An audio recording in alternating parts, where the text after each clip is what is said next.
What is up, guys? Welcome back to another video about this Chinese electric sport bike that I got about 7 months ago. Finally got it shipped in, and today I'm gonna try to find a limiter on it because it's only half as fast as it should be straight out of the box. They told me it was gonna go about 70 miles an hour, 75 miles an hour top speed. I can only hit 35. So today we're seeing if anything is limiting this bike because it's a 5,000 watt motor, so it should have a top speed more than twice as much as I'm getting now. So let's get to it. Let's dig into it and see what we can find.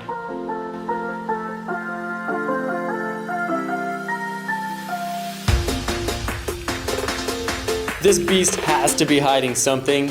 I really can't see too much. The electronics are actually underneath the tank. So I'll pull out the key here and then open up this gas cap. There's no storage underneath. I know somebody asked about that.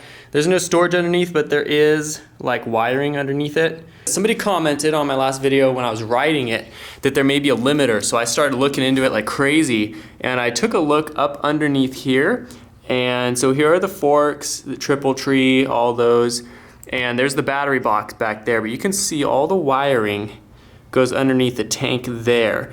I can actually see the controller and a few other things for the actual motor, so I'm gonna see if there's a limiter on there. I am really hoping there is. So there are some wires that I don't really know what they go to.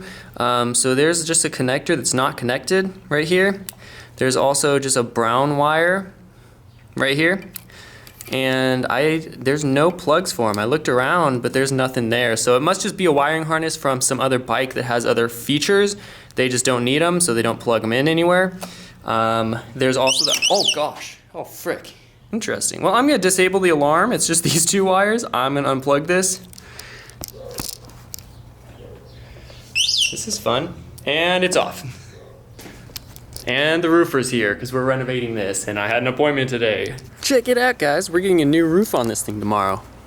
Okay, so I was watching some YouTube videos last night about electric bikes, and really there's not much on them. And there's nothing like this, like a sport bike. It's all either really small mopeds or electric bicycles. So I tried, I took a look underneath here really quick, and what I was seeing last night was that the limiter that's on most e-bikes and whatever is just a single wire, and you basically unplug it and then it takes the limiter off, and so it can go faster.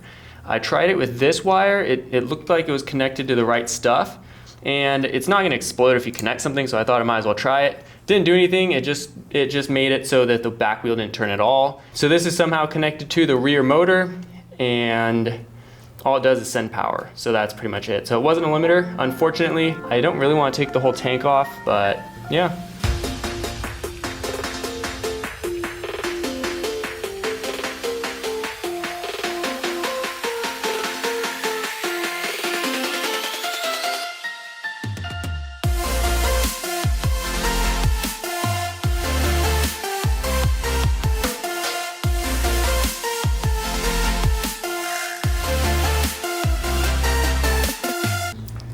Ever wonder what it looks like inside of a Chinese electric sport bike? Well, here it is. We got what seems to be some kind of a controller right there. Regulator, I would assume. And then just random electrical stuff. Turn signals, that kind of stuff. There's also an alarm in here that it was getting so annoying that we actually taped it all up so it's like 10 times quieter, because it was so loud before, unbearably loud. And there's also a fuse breaker right there, so you can switch it and no power will go to the bike. So I got lithium-ion batteries in this model. I upgraded it from the manufacturer. I can't really tell. They're in boxes or some such, I don't even know. But that's the battery tray right there. And then yeah, you got your switches, all kinds of stuff here. So I'm looking for a limiter, but I don't see one, unfortunately. I did message the manufacturer last night. He actually did get back to me at like 3 a.m. because it's their time. He woke up at like 9:30 p.m. my time. But he said, I asked him, hey, it's only going like half as fast as you said it would out of the box. Is there a limiter? Is there something that I need to disengage first so it can use all of its power? He said, no, you have to get a bigger motor and controller. and with a smiley face. He is Chinese. They all do that. So anyway, so that's what he said. I was really hoping he was wrong and that he legally had to say that because it's a bike in the US. I don't know. Don't ask me. And half the time they don't know what they're talking about anyway. That's kind of just how it goes. If you message around on AliExpress, Alibaba, that kind of thing, you'll get the sense that people know their product generally, but if you ask them too many technical details, they don't know how to really help you. And they really don't know the best answer, so I didn't know if I can trust them or not in that regard. But that's what he said. He said that I'll need a bigger motor and controller, which is stupid because it's half the speed that it should be right out of the box. That's why I bought this model. That's why I paid more money to get this one instead of the one that goes only like 40 miles an hour. I got the one that goes twice as fast as that for a reason. So anyway, that was frustrating and looks like there's nothing I can do about it. Unfortunately, it kind of just looks like that's the way it is. So anyway, disappointing, but that's just how the bike is. I think that's all I'll be able to do. All right, well, that's it. I tried unplugging a couple things off of camera. This looked like it didn't do too much. It's running from one side to the other of the controller. And so I figured maybe that's a limiter. Maybe it was sending the same signals as the limiter does. I don't know. I tried unplugging it. Bike still started. Bike still lit up and everything, but it wouldn't run. So clearly it has something to do with sending electricity to the motor. So I think it would just be a controller issue. Either the controller is too small. Maybe they put a controller for a smaller motor in this bike. And so the 5,000 watt isn't using all it could when the controller maybe is for a 3,000 watt or something even smaller than that. I don't know. I can't really read it because most of it's in Chinese. So yeah, there's that.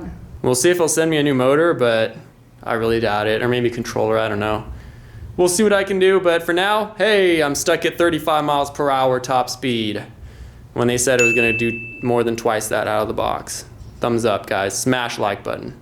But hey, if nothing else, I at least got to see what this bike is actually made up of. I got to show you guys, bring you guys along, give you a look inside a cheap Chinese sport bike. And they just use these little screw clips, by the way. Really cheap, really Chinese. Alrighty, let's put it back together. Smash the like button.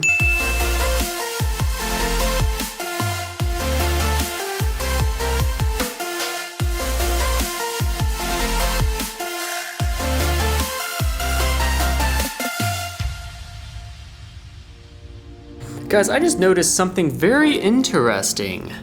Look at this. Look at that, guys. It says 1,000 to 2,500 watts. That would make total sense. Half the power. Interesting. I'll be messaging the seller tonight for sure. Because if I can get the replacement components, if he sold me the wrong thing, I'm definitely gonna get the right stuff and actually have it be the speed that it needs to be. That is the electric sport bike. It is definitely not the best quality, and dude, I'm thinking that the guy shipped me the wrong one. I'm thinking that he shipped me a less powerful version of it. Chances are they send me the replacement stuff that I need, but I don't know. I don't know, man. It's such a hassle getting this stuff to like ship. Anyway, that was the inside of the Chinese electric sport bike. I know this is a total mystery to everybody and everybody wants to buy one of these, but there's really nothing on it. So I thought I'd break the ice. I thought I'd jump into the game and just let everybody know what it looks like, how it works, that kind of thing. If you have any questions, actually let me just answer some questions. All right, Random Genius says the rotors might be coated with oil, which is why it's squeaking. Clean them with brake cleaner. I'm actually gonna service them right now. I don't think I'll do a video about it just because it's just maintenance. I don't really care. Where did I buy the motorcycle, by the way? It was Alibaba.com. That's basically just the platform for Chinese manufacturing. And some people were building these bikes. So I ordered one. Stupidly, it was not the best decision I've ever made. It was ridiculous, ridiculous getting this thing. So I'll just kind of tell you really quickly the story of it. So basically, I ordered it. It was $1,500. The bike was $1,500, and that was just the bike. That wasn't shipping. So shipping overseas, if I remember correctly, was like $400. But then there was also an additional tariff because I shipped it from China to the US. So there was another tariff for like $450. And then there is an additional storage fee that I didn't know how it works, and it's a really stupid system, but there's like $400 of storage fees. So total, overall, the bike cost more around like $2,700 or something. That's the base of it. If I had known before though how to buy one of these things, I would have told them to ship it through another port that there's no tariff for, so it'd only be like $40 instead of, or $90 instead of almost $500. And I also would have known how the warehouse works, and so there would have been no storage fees. There probably would have only been the importer's fees, which would probably be about, I don't know, maybe $400 or something. So it would have been less than $2,000 had I known what I know now. So that's the base of it. A couple of you guys also had some insurance and registration related questions. So as far as I know, I don't know. That's basically the bottom line, is I don't know. I do have a DMV appointment in about a week and a half, 2 weeks on October 1st, October 2nd, somewhere around there, and I'm gonna ask them all about it. Technically, this being imported, it wouldn't exceed 20 miles per hour, so you could import it, but then it's also a vehicle that isn't made for public road use, so I don't know if you can insure it. It does come with a VIN number, so I don't know. I really don't know. So I'm gonna let you guys know. I'm gonna keep doing videos about this, of course, and as it comes up, I'll deal with those issues. So you guys make sure to follow along. Just make sure you're subscribed so you get all those notifications. As far as acceleration goes, it's crappy. Top speed of this bike, I can only hit like 35 miles per hour, maybe just over that. I haven't taken it on a super long road, but full throttle for like 25 seconds, I could only hit like 35, so I'm gonna call that the top speed. Because honestly, you're not gonna be on each stretch of road in the city for like 25 seconds, so yeah, I can only get 35. All right, well, that's pretty much it. If you guys have more questions, I don't respond to everything on YouTube. I'm kind of busy outside of it, but just let me know if you guys have questions. I do my best to respond as best I can. Don't get too technical. I can't be typing paragraphs out, but anyway, guys, so that's it. Make sure you're subscribed. You'll see a lot more of this bike in the future. I'm gonna get those brakes serviced and so they'll stop squeaking, but that's to come. Stay tuned, guys. I'll see you in the next video.